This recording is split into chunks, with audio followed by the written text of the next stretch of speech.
along the river, and then considering the realignment of Route 100 and the possible relocation of the Route 100 bridge.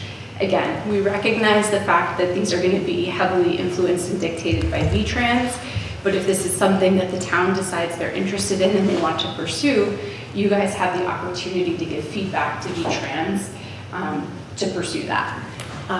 And this was also when we suggested creating some park space along the compensatory storage.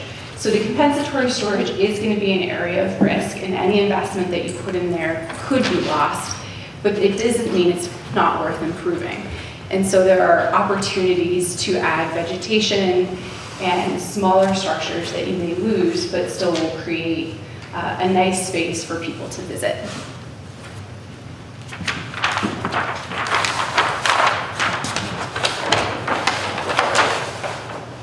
In the final phase is when there is the heavier infrastructure that would include creating the off-street parking behind the post office, as well as the sidewalks and the curbing along the road to narrow it in, adding in the pedestrian connectivity, and the infill development along Main Street itself, and a possible location for a pedestrian bridge. Something that came up repeatedly in the meetings was the idea of having the ability to have a walking loop in the village center, which is why many folks supported the idea of a pedestrian connection so that you have a loop that folks could walk in the village itself.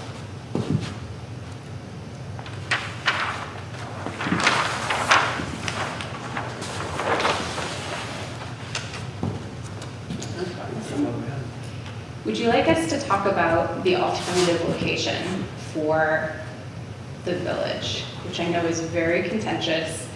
But I think it would be important to give the information while we're here. All right. Please. So. No one will get angry. So after our second community meeting where we shared the concepts, we had this kind of one in our back pocket a little bit that we brought out at the end, and it did receive a good bit of support, which is why this was included as a second option in our final report. So essentially, one of the questions that came up was, why would we keep, kind of investing all this money onto the Main Street? It's just going to keep flooding. So the unique thing here is that you have a lot of elevation that you can take advantage of. And so in this design, what we looked at was a scenario where we relocated the Main Street up onto the hillside. And being a master plan, you're very zoomed out and preliminary in these talks. And we understand that there'll be a lot of negotiations with landowners, things to acquire, and a good bit of earthwork to be able to do this. And so what we looked at here was, you can kind of see the old design underneath, the one that we presented a second ago. But in this, we have at Middletown Road and Crescent Street would be the entrance to the new town center. So where you would pull in, have a kind of a village entry, smaller lanes, pedestrian walks on both sides, and then come in and have on-street parking, plaza space, new buildings, connections back down to the main street. And then the road kind of curls through here into the past these homes, and then out by the town offices. Doing this does solve, a lot of issues. It takes you completely out of the floodway, but it does kind of abandon the old existing town center, historic buildings, and works away from that. So both of them have their hurdles. Anything else? So one of the other nice things about this is it provides a vehicular connection between this building and the town offices, and that was part of what we were looking at, is how do you sort of use these two historic structures to bookend your village, and that it basically defines the village from this building to the town office. Like Taylor said, it's very costly. I'm sure it's going to be very political and very challenging to pursue if this is something that the community decides they want. But it does, I think it's an out-of-the-box idea that you guys can consider and choose for yourselves if it's something you want to look into or not.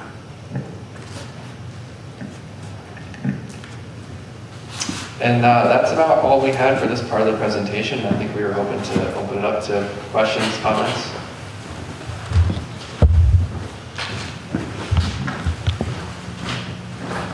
Any other questions? Committee members?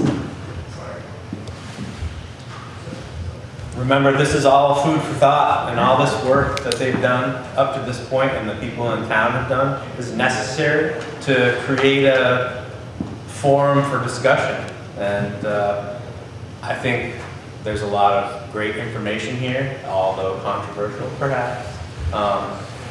You know, it needs to start someplace, and this is it.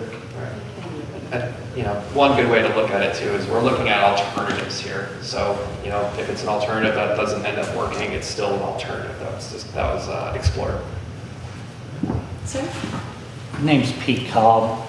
I've lived here all my life. Also been president of the rescue squad for 40 years and stuff. I hate to come in negative. It's not my attitude by any means. But about changing the bridge, I'm 100% against it. I'm sure if it retracts, it will never happen. It looks like you'll be taking down the tenement house on the corner to make room. You're also adding 2 90-degree turns, tractor trailers. It definitely will slow traffic because it That's probably make it intentional. impossible to get around with trucks and everything. So, sorry, go ahead, finish your thought. You know, I do agree with the road up top from Crescent Street to the town office. Not possibly changing it to village center, but at least getting a road in initially. The town office is a command post, supposedly for, you know, emergency management. Any floods is completely isolated. You can't get to it, can't leave. Pretty much a terrible location. You know, I was involved with the last flooding and the swiftwater rescue teams, and they was going stage there, and we said no. Access, but road high leaves access the whole way. And, you know, I'm not sure if that bridge is that undersized. The chokehold is just north of that bridge with the old mill site, the cement building and the old dam site. I think that center structure has been there since 1800 or so. It survived 2 covered bridges. It's never got flooded. We've closed the road, and I've been part of that, but it's only for safety reasons. Propane tanks was coming down, hitting the base of the bridge, propane leaking. And this last flood, we had trees 120 feet long, roots and everything, 14, 16-inch DBH coming down. And they ended up, we was concerned about them getting hung up and then flooding the whole thing, and they broke up and went under and through. But the only time that bridge has been flooded on either end, to my knowledge, is a 73 flood. And that's because of the dam site, and most of the dam was still in place, only 50 feet or so north of the bridge. That gave it the added elevation. So I think your observation about creating 290 turns was intentional. So one of the things that we heard from community members was that they wanted traffic on Route 100 to slow down. And you're absolutely right. By creating 90-degree turns, you are slowing traffic. So I agree with you. The point about moving it further uptown, upstream, is not necessarily something that has to be pursued, but it was an option to consider. Like you said, certainly V-Trans is going to dictate a lot of that decision. And if it's not the right thing and V-Trans doesn't support it, it's not going to go forward. I think, like you said, creating a secondary access to the town offices is absolutely critical, especially in emergency situations. And if this option is pursued, there perhaps maybe isn't a need or a reason to relocate the bridge. So as Taylor said in the beginning, just like when we presented 3 different options to the public, there are different ideas, and ultimately what you guys do here is not going to be what we've drawn on the page. You're going to take the bits and pieces that work for you and pull those forward, and the pieces that don't work, you'll leave behind.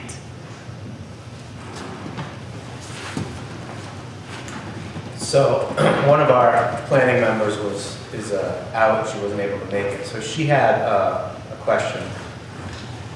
At the 23rd meeting, there was mention that developers had approached you, I believe. Could you please share what type of developers these were, i.e. commercial, residential, or multi-use developers? What their names are, and have you shared that information with the town administrator and the select board? So I cannot share their names because it's NDA, there's a non-disclosure agreement around that, but I can share that they were interested in mixed use and they were interested in the village centers. Okay. Thank you.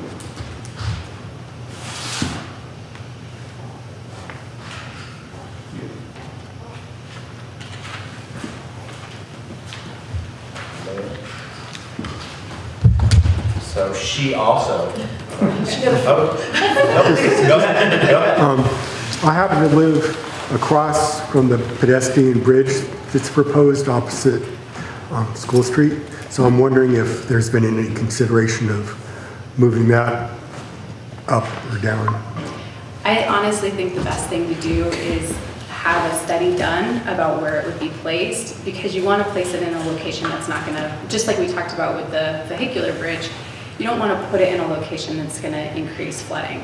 So it is shown here conceptually as an idea. There has been no hydraulic studies to determine the correct location for it at this time. Thank you. Please. I think as a starting point, it seems to me that Mr. Goodbody, who owns the brick house, is the one that brought up the fact that across from Crescent, he had that right-of-way going through there, and maybe that was sort of the impetus. But the fact that he mentioned it might be a good sign. Right. So Pam had another question directed at Taylor. How big are the multi-use building lots that are proposed to go along the new Crescent Street? Is that something that you guys have kind of roughed in? Yeah, and I have that down, I think it's in the report. Okay. The gross square footage of those. I don't have it, I apologize, I don't have that number on me, but they are included in the final report. In the report. Yep.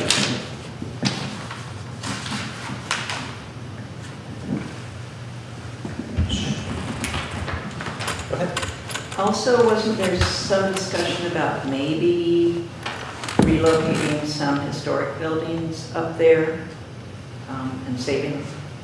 Yeah, I think that was kind of a key piece, or, you know, having this option up here kind of gives you a blank slate to bring up any buildings that you want to save, elements from the main street that you want to bring up with you, or kind of start fresh. Or She has plenty, so if anyone...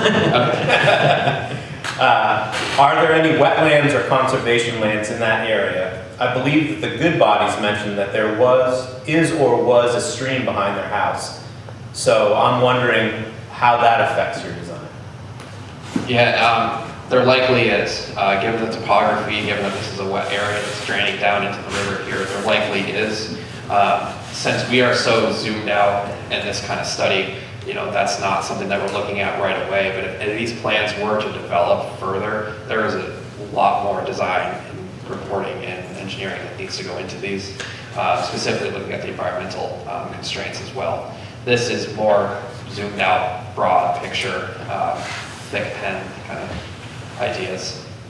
But no, it's a great question. there is likely some natural resources in there that will need to be either mitigated or thought about or something, along those lines. It's just, you have to take in consideration all that wetland drains to the post office area.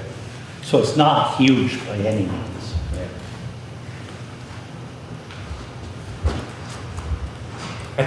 Keep going. Yeah. On map L09, because the dotted line, it is unclear who owns the areas marked.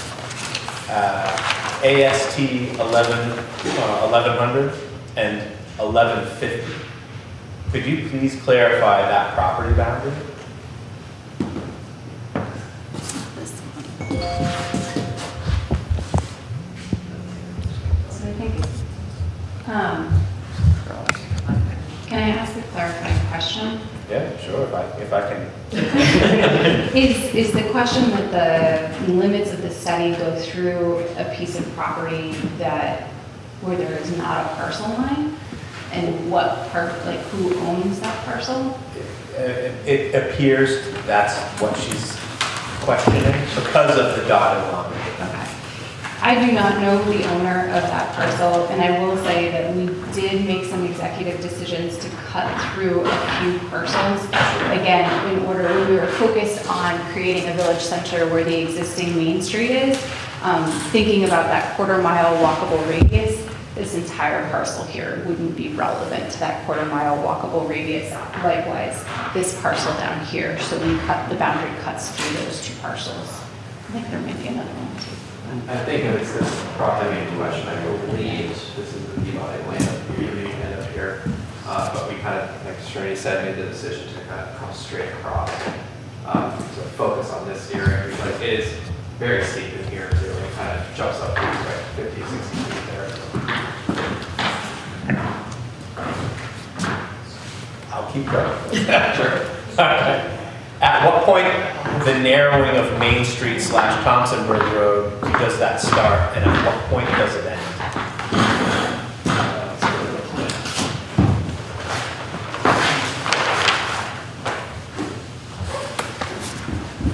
So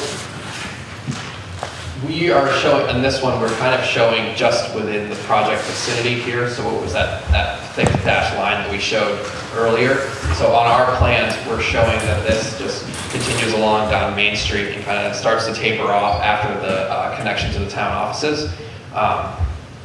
It certainly could go further, but it was outside of our kind of study areas where we're showing these improvements to be.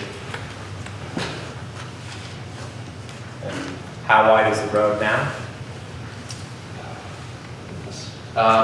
It's more than 20 feet with some wide shoulders and spots. It varies depending on where you look.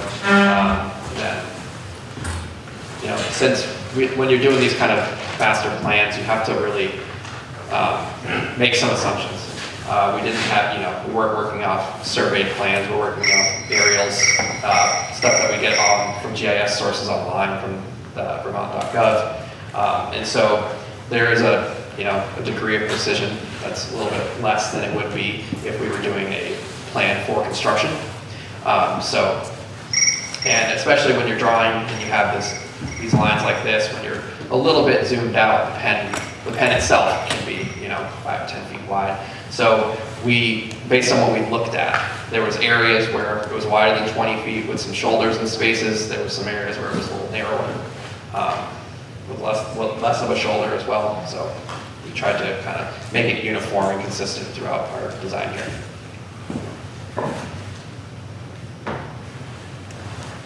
I'm speaking too much for sure.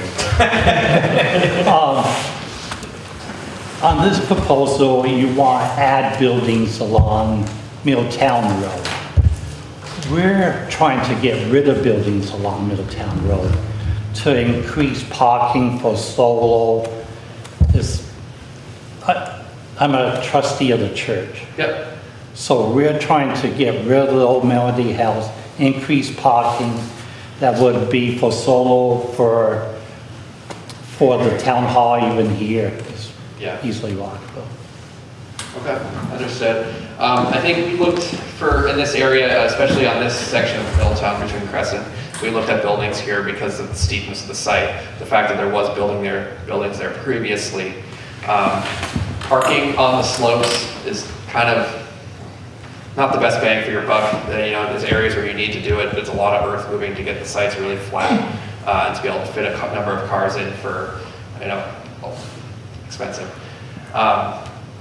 And the buildings are able to go in a little bit, take advantage of the slope a little bit easier than parking. So I think part of what, by looking to add parking in that area, that feels like something that would better support the connection of a new village up the hill. Part of what's important when we look at village design is we want to bring our buildings to the street and put our parking in the back. And so that was another reason that we were looking to provide infill development or encourage infill development along Middletown Road, is to create sort of that street fabric again that has a building next to a sidewalk. Do you have a question, Paul? Yeah, 2 parts. On the concept to build a road from here across to the town office, would that development be outside the existing South Londonderry Village designation? And if so, what challenges would that bring to developing or whatever? I do believe it is outside the South Village designation right now, and I believe it is also outside the service area for your sewer plan. So that is bringing a lot of challenges. So it would require a lot of work on your part to redefine where your village center is with the state, to consider, do you want to modify or extend your wastewater plans to include this new location for a village center? So those are real challenges. And I think one of the things that the village center designation kind of relaxes are densities for housing in these areas, the development of mixed-use buildings, and requirements for parking and kind of like lot sizes. So if you're looking at doing something like this, it would be advantageous to kind of get that extended, that village center, so it'd be a lot easier to come in and develop if they wanted to in this scenario. The village center designation also opens the door for a lot of grant funding through the state. That's what I'm asking, because Yes. if you're outside of it, you lose that opportunity. Exactly. So if this is something that the town is serious about, extending and recreating the village center to include this area would probably be a key first step.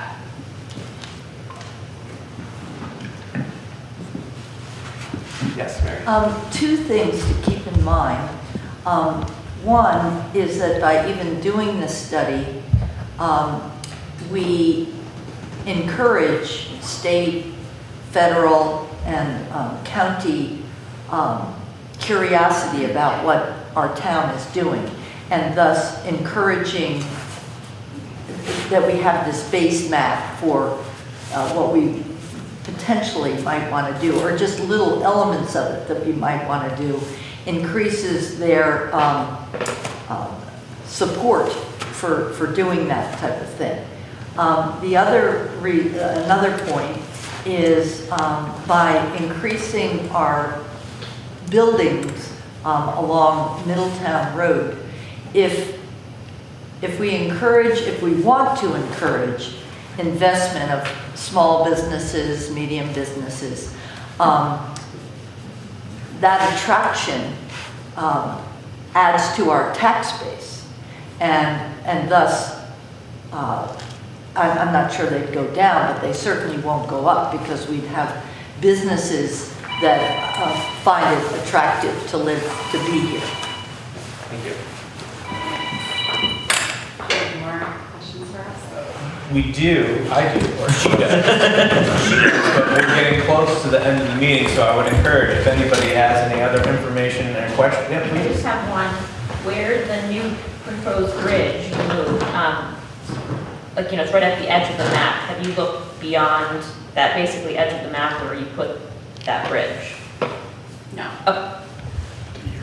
You put it on a line for it, that's all. That's my 2 cents. That is fair. I'm just curious, like, that. I think the idea too was with that was kind of making it a four-way stop there. Yes, corner, but be able to have a stop, four-way stop condition. And the other idea was a lot of the traffic going north of Route 100 wouldn't have to go through the town center right there, as across from the corner market where it is now, and it's able to go circumvent that.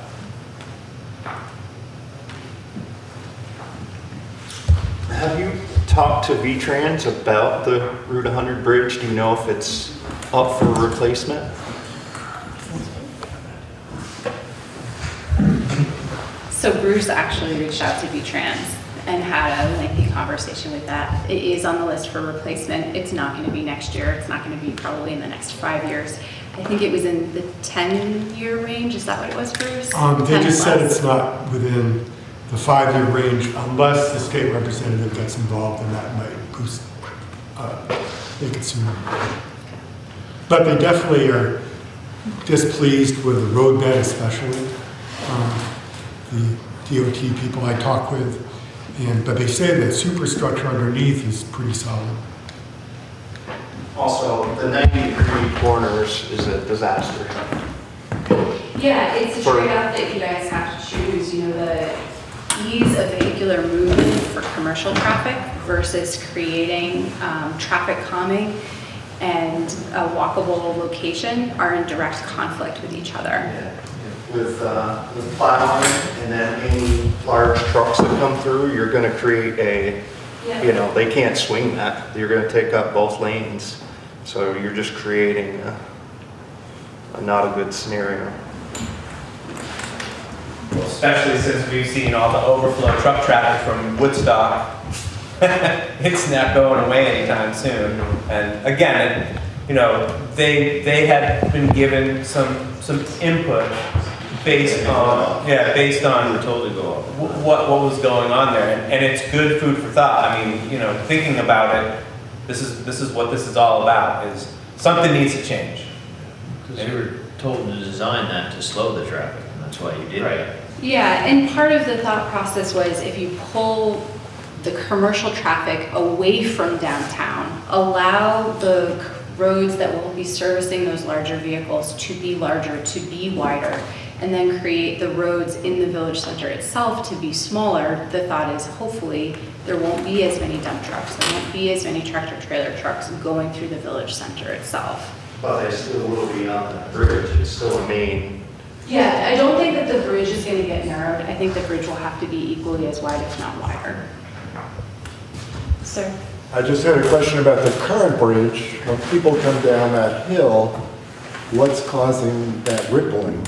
And I think that's a large part, larger trucks coming down the hill and essentially pushing the pavement, causing those bumps. And that's not going to go away unless there's a change in that traffic pattern. Also, I think what happens is that you can also get people to adapt to either different traffic patterns, using different routes for when you have a difficulty in a situation. We had to end up making that intersection a four-way intersection because of traffic problems there. So I think there are some solutions to that, and one might be, the two turns. I know it makes it difficult, but the choice, as you said, is up to the people that live there. Also, I'd like to thank everybody that worked on this project. Put a lot of time and energy into it. Thank you. Isn't V-Trans ultimately the ones that are in, they own the bridge, they would pay for the bridge, right? They're the ones we could come up with whatever we want, but the state is gonna do what they want, right?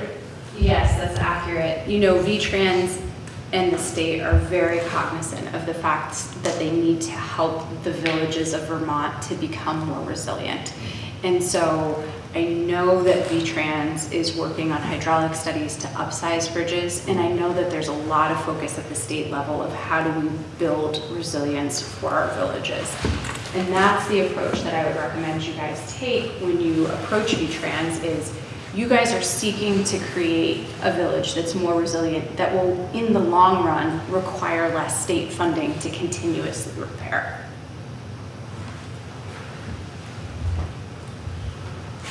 So, along with what you guys did, and I know you guys spent a lot of hours and hard work on this, and it's very interesting.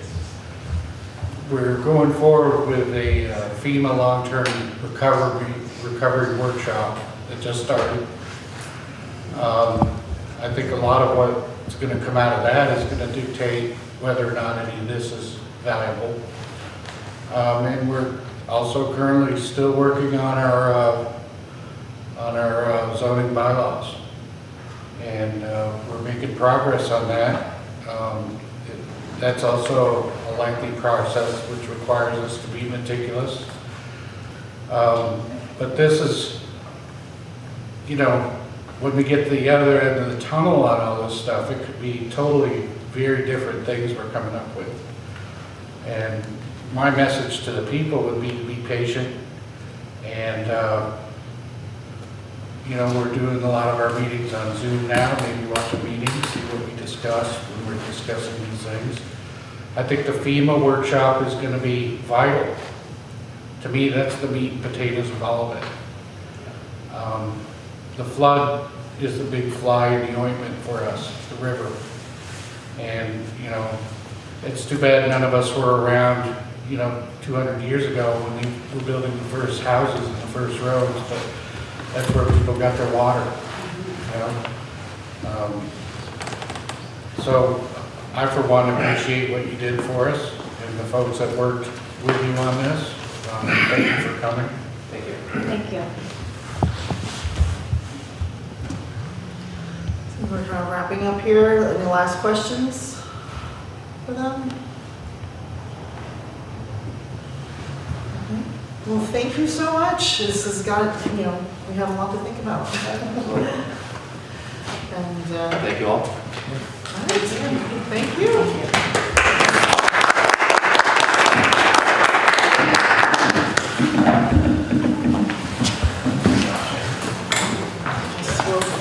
Adjourned. This meeting is adjourned.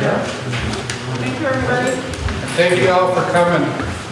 This is a good crowd to show up to this. We appreciate it.